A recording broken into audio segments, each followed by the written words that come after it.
Bonjour à tous, j'espère que vous allez excellemment bien et on continue à faire le bilan calmement de cette saison 2019 de Formule 1. Et après Mercedes, après Alfa Romeo, après Ferrari, après Haas, sixième équipe, Racing Point après McLaren, voilà c'était la cinquième, manquait bien une, Racing Point, l'équipe qui avant s'appelait Force India, mais que maintenant il faut appeler Racing Point parce que c'est le père de Lance Stroll qui l'a acheté, Lawrence Stroll, avec d'autres actionnaires. Racing Point qui a fait donc sa première saison complète sous ce nom et en étant maintenant une équipe canadienne et puis une équipe anglaise, enfin indienne, mais qui était basée en Angleterre. Maintenant, elle est quasiment implantée entièrement au Canada, Racing Point. Et donc, septième du championnat du monde avec 73 points. C'est le même classement que la saison dernière, en sachant que pour la saison dernière, j'ai pris la deuxième partie de saison quand il s'appelait Racing Point et pas quand il s'appelait Force India, parce que normalement ils avaient été disqualifiés sous le nom de Force India, ce qui fait donc 21 points de plus que la saison dernière, mais il faut le rappeler donc que c'était une demi-saison parce que c'était arrivé à Spa ou à Monza, le changement de nom, et donc c'était un peu plus tard dans la saison. 12 sur 20 pour moi, je m'attendais à pire. Pour Racing Point, c'est pour ça que je mets 12 sur 20, c'est peut-être... Enfin, c'est mon avis, hein, encore une fois, et il est très partial, mais moi, je m'attendais vraiment à pire du côté de Racing Point parce que je me suis dit, putain, tu sens le projet un peu foireux, quoi. Lance Stroll, le fils qui est placé par le père, qui est actionnaire. Force India, ces dernières années, on sentait quand même que ça commençait à décroître en termes de qualité. Il manque beaucoup de choses parce que Force India les dernières années ils n'avaient pas d'argent, donc ils n'avaient pas fait d'investissement important. Donc, je me suis dit ouais, c'est quand même mal embarqué cette histoire là. Il y a beaucoup de choses à construire, mais on sent que les moyens sont mis en œuvre pour construire les infrastructures, pour avoir des infrastructures plus modernes, pour avoir une soufflerie, pour avoir toutes ces choses là. Alors ça demande encore beaucoup de travail, mais ils commencent à rattraper le retard qu'ils ont récupéré avec les dernières années de Force India. C'est une voiture qui était parfois rapide, qui était capable d'être la quatrième force du plateau, ou d'être sixième ou septième en course, avec Perez. Mais quand même inconstante, donc parfois elle était à peine devant les Williams ou les Haas, elle se battait avec les Haas. Donc voilà, c'est pour ça qu'elle finit 7ème, parce qu'il y a certains Grands Prix où ils sont très très loin, surtout dans le premier tiers de saison. Si tu enlèves le Grand Prix d'Australie où Stroll marque un point, ensuite derrière on sentait qu'il y avait vraiment un déficit de performance. Mais contrairement à Alfa Romeo et à Renault ou Haas qui n'ont pas réussi à faire évoluer leur voiture, eux ils ont réussi à faire évoluer leur voiture, et c'est vrai que la deuxième spécification de leur voiture leur a apporté beaucoup plus de performance, et c'est pour ça qu'ils finissent très fort avec des bons grands prix, par exemple au Mexique où Perez fait 7, même si Stroll lui a été un peu plus en difficulté à partir du moment où ils ont changé beaucoup de choses sur la voiture, où ça a été très complexe pour Lance Stroll.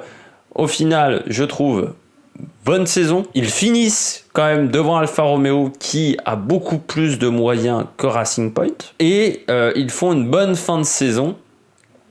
Ce qui leur permet de finir devant Alfa Romeo, ce qui leur permet d'être très très proche de Toro Rosso et de Renault au final. Ils ont 73 points, mais je crois qu'ils sont à moins de 20-25 points de Renault. Hein. J'ai plus le score exact de Renault, mais ils sont vraiment très proches de Renault. Mais voilà, il leur a manqué vraiment beaucoup de choses en première partie de saison, mais ce que je souligne également avec ce 12 sur 20, c'est qu'ils ont réussi à rectifier la situation, ce qui n'est pas si facile en Formule 1 de rectifier la situation quand ça commence mal, et eux ils ont réussi à le faire, et rien que pour ça je les félicite, parce qu'on a vu avec Haas ou avec Alfa Romeo que c'est pas si facile quand on commence mal ou quand on a une voiture qui n'est pas évidente à piloter de réussir à la rendre plus facile et moins exigeante, et eux ils ont réussi à le faire. Les duels en qualification, Perez 18-3 face à Stroll.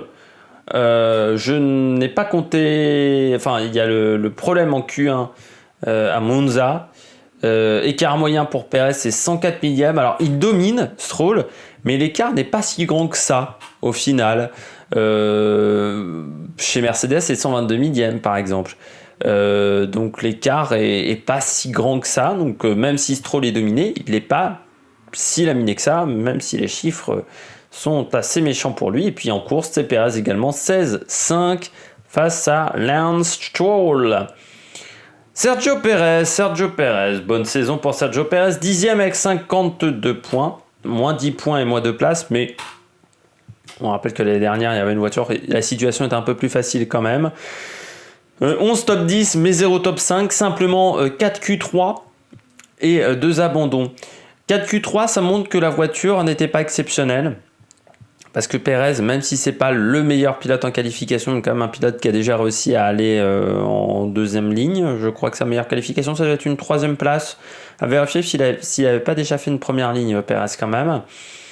Après cette année, souvent il est parti 11-12. C'était souvent sa place sur la grille. Par contre, derrière, après en course, il finissait 8 parce que déjà, en partant 11 ou 12, eh bien, vous avez le choix de pneus préférentiels. Donc voilà, c'était vraiment bien pour lui. Rarement déçu par Perez, de toute façon. C'est un pilote qui est quand même présent en F1 depuis 2012, je crois. La seule saison où il m'a déçu, moi, c'était quand il était en 2014 face à Button, où c'était complètement raté. Il avait dégoupillé en plus sur certains Grands Prix. On se souvient, il était rentré dans Raikkonen à Monaco, mais ça avait été vraiment, je trouve, une année très complexe pour lui. Et il avait vraiment dégoupillé dans un top team, ce qui était étonnant parce que quand il était chez Sauber, on pensait que c'était la nouvelle pépite de la Formule 1. Et puis, il y avait eu un petit coup de frein quand même à ce moment-là. Après, Sergio Perez, il a la particularité, c'est pas vraiment un pilote pion. Mais c'est un pilote qui amène beaucoup de sponsors. Donc voilà, il est entre les deux. C'est-à-dire que c'est un pilote qui a toujours amené beaucoup de sponsors, qui a toujours, comme Hülkenberg, qui a toujours amené des sponsors, ou Sens, toujours soutenu par Estrella Galicia. Je pense que c'est pas suffisant pour lui, pour un top team. Il n'est pas suffisant, on l'a vu. Et c'est pour ça que Renault, par exemple, n'a même pas envisagé de le prendre, je pense. Alors que ça aurait pu être une alternative à Ocon. C'est qu'on considère que sa saison chez McLaren s'étant tellement mal passée que c'est pas un pilote qui est compétent pour être dans un top team, dans un team constructeur. Malgré tout, chez Racing Point, ça reste le taulier. Le seul qui l'avait véritablement menacé pour moi chez Racing Point, c'était Esteban Ocon. Et plus lors de sa première saison que la deuxième. Je trouve Ocon avait été meilleur dans sa première saison en F1. Malgré le fait que moi, j'étais pas forcément convaincu que Perez soit le meilleur pilote pour développer une équipe, il a montré par rapport aux évolutions qu'ils ont mis en route sur la voiture qu'il était capable de faire du bon travail. Ça m'étonnerait que ce soit Lance Stroll qui est vu les qualités de Lance Stroll, qui a fait le 100% du travail. Donc voilà, Perez 13/20, c'est des encouragements parce que la saison est solide de la part du pilote mexicain et qu'on ne s'attendait pas forcément à ça cette année. Parce que moi, quand j'ai vu le projet Force India Racing Point, je me suis dit, les dernières années, Force India, c'était pas top. Perez, on se souvient que face à Ocon, il dominait pas forcément, et puis il avait souvent abandonné. Donc je me disais, ça va être compliqué quand même pour marquer des points pour cette équipe si Lance Stroll n'arrive pas à être performant, et pourtant Lance Stroll n'a pas été fantastique. Et Perez a tenu la baraque un peu seul, et je trouve que voilà, la saison de Perez est bonne. Il est 10e encore au championnat du monde, alors c'est pas sa meilleure saison, mais il est encore dans le top 10. Et donc ça c'est très intéressant pour le pilote mexicain. On passe au deuxième pilote. C'est Lance Stroll, donc 15e au championnat du monde avec 21 points. 6 top 10, 1 top 5, une fois seulement au Q3. Et puis une 4e place, c'était du côté de l'Allemagne, 3 abandons. L'argent ne fait pas tout, l'argent ne fait pas le talent du côté de chez Lance Stroll. Malgré le fait que ton père te paye comme coach Juan Pablo Montoya, je ne sais pas dans quelle galère il s'est fourré Juan Pablo Montoya. Lance Stroll déjà une seule fois en Q3, c'est donc simplement Williams a fait pire, donc ça montre que c'est le 18e pilote en qualification. Pas bon, pas très consciencieux, j'ai l'impression, et puis toujours pas passionné par la Formule 1. C'est terrible quand vous entendez Lance Stroll parler de la voiture, parler de la Formule 1 même. T'as l'impression que pour lui, c'est un travail qu'un un autre, qu'il aurait pu faire trader, ça lui procurerait la même passion. Je considère, moi, qu'il n'est pas un passionné de la F1 et qu'il ne sera jamais bon parce qu'il n'est pas passionné par ça. Et que c'est quand même un métier, un sport. La F1, où il faut faire quand même beaucoup de sacrifices. Il faut s'entraîner énormément parce qu'il ne faut pas croire que les pilotes n'ont plus des cylindres, mais il faut s'entraîner au simulateur. Il faut aimer la technique. Parce que c'est pas simple de comprendre comment marche une voiture, de comprendre comment marchent les flux d'air, et il faut être passionné. Et lui, son problème, c'est qu'il ne l'est pas passionné. Il a fait ça parce que, je sais pas, c'était un hobby quand il était jeune, et puis qu'il était pas si mauvais à une époque. Mais c'était surtout parce qu'il était pas si mauvais, parce que son père lui donnait les meilleures conditions de travail par rapport à ses concurrents. Et à chaque fois, je me demande ce qu'il fout là. Alors, je pense que même lui se demande ce qu'il fout là, en fait. C'est pas simplement parce que je considère qu'il a peu de talent. Il y a d'autres pilotes en F1 qui avaient peu de talent, mais ils étaient au moins passionnés. Lui, il s'en branle, quoi. Il pourrait faire n'importe quel autre sport, n'importe quelle autre discipline, ça lui procurerait autant de passion. Et ça, je trouve ça dommage. Il est aussi parfois dangereux en piste, un peu comme Magnussen. Tu sais qu'il faut pas trop les avoir soit devant, soit derrière. Il faut pas trop faire de tentatives de dépassement avec, parce que c'est dangereux. Et puis, pas rapide aujourd'hui en qualification, pas rapide jeune aussi.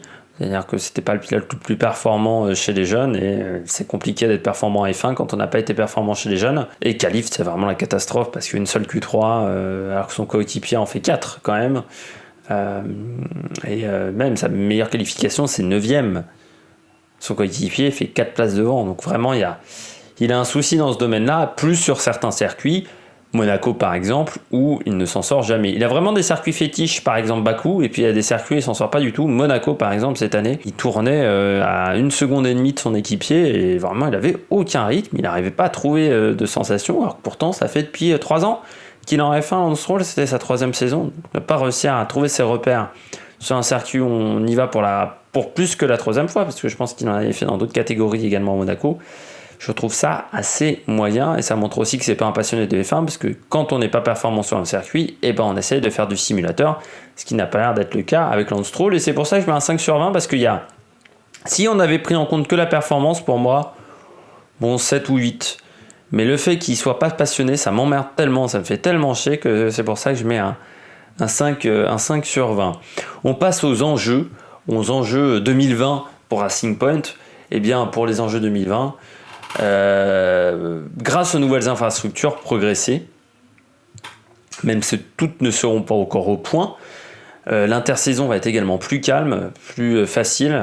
Je rappelle que l'année dernière, quand ils ont racheté l'équipe, Lance Stroll et les autres actionnaires, ils l'ont acheté au mois d'août, fin août, à un moment où on prépare la saison d'après. C'est-à-dire que c'est à partir de fin août, on commence à travailler de manière vraiment intensive sur la saison 2021, sur les nouveaux châssis, les nouvelles pièces.